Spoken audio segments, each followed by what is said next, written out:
I'm Kathryne Koop. I really felt like I shouldn't go into arts because, first of all, both my two older sisters already had fine arts degrees, so it's like this isn't something I should also do, or it looks like I'm just copying them. So I tried to go into a different route. I went into the sciences initially, and I was like, what am I doing here? Like, this is not where I want to be. This is not where I belong. But this was at the U of W. While I was there, I took a evening pottery course. Not at the university, just a community course. And actually, the person that taught it was Claudia Bergen. She was a former craft council member and very active in the crafts community. And she was very, very formative in my career because she introduced me to clay and introduced me to pottery in particular. And I just became so smitten by it. I didn't do any in school, so that wasn't something that I had experience with.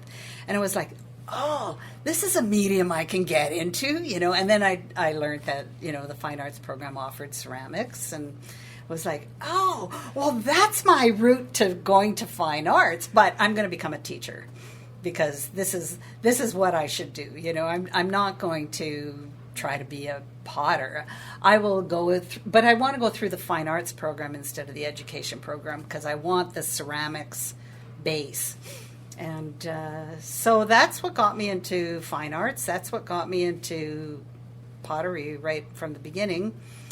And then I did 4 years. I did my honors year. And by that point, it was like, I don't want to teach full time. I want to do this full time, So, and I thought, if this doesn't work out, I can always go into education after and get my education degree. And I've never looked back. I will also say that this place, the Stoneware Gallery, was hugely instrumental in making that possible for me. I graduated from the university in 1980, and in 1981 I started here. And this place had only started in 1978. It certainly has grown since then. When I started, it was 8 members, and we expanded it to 12 over time. We've had a few membership changes in the studio as well, so it's been some of the original ones. Actually, we've got, out of the 5, there's 3 that are still really long-term. In fact, one of them is a very original, well, 2 of them, Valerie Metcalf and Marisha Foster, are original members in the studio as well. And then I came along a few years later. And then we have 2 that are much more recent.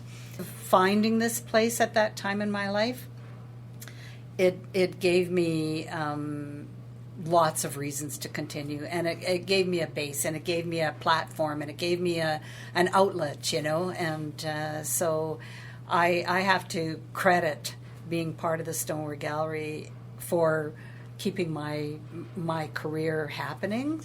You know what? I love the process. I like it.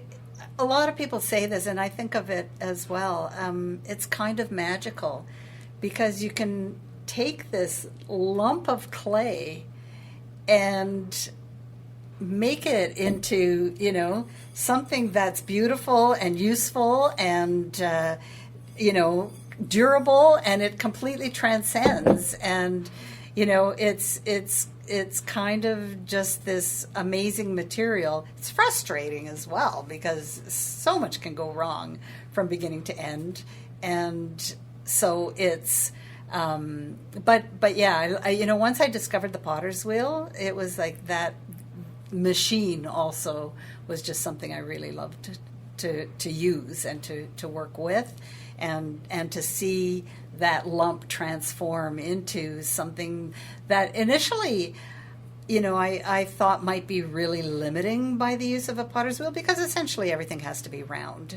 But there's just so much, like the things that you can do with it are endless, and there may be a small scope shown here, but even within that, there's like a bowl. If you wanted to make a bowl. Well, a bowl doesn't have to be just what one would, like right here, I've got, if you want to see some examples, like, this is a bowl, a simple little bowl, like the one I just showed is a bowl. This is another bowl. They're very different from each other. This is the first one that I showed, and, and then, like, I've got others, let me see, behind me.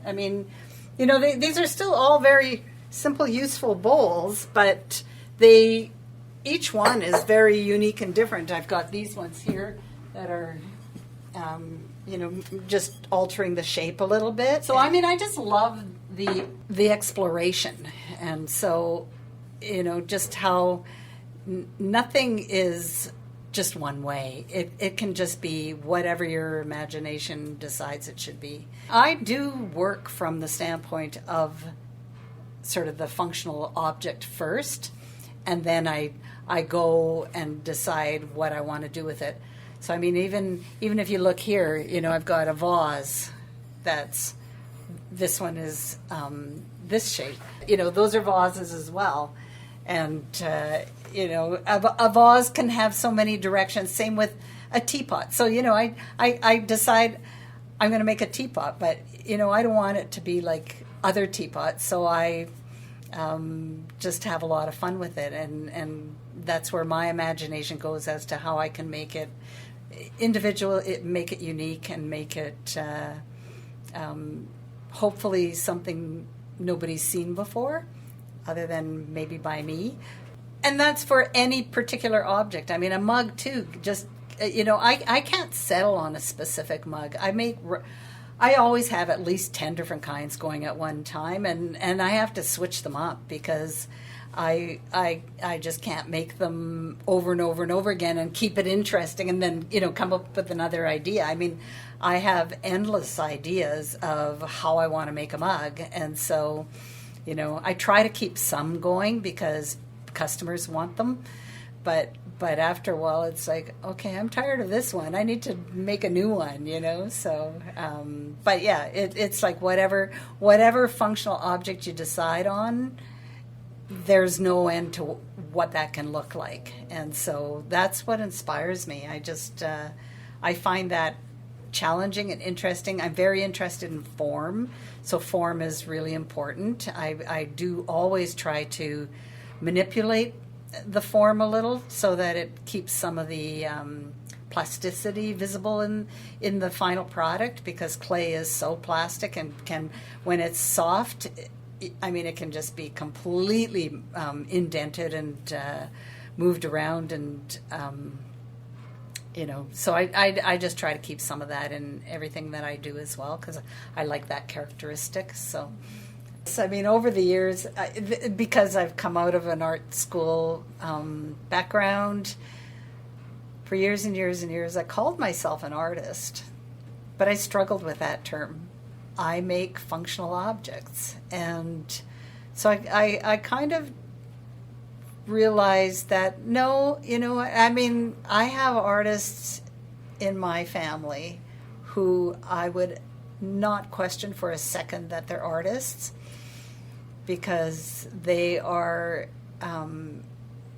really working at conveying concepts and ideas, and that's not my approach. My approach is to make beautiful objects, and I want them to be unique. I want them to be, as I said, hopefully something you haven't seen before, but they're meant to function. I love that was what attracted me to pottery in the first place, was the fact that you can make something that can be used, but it can just be beautiful and interesting to look at as well, and then to handle it. That's something that's really important to me as well, just to enjoy like holding it.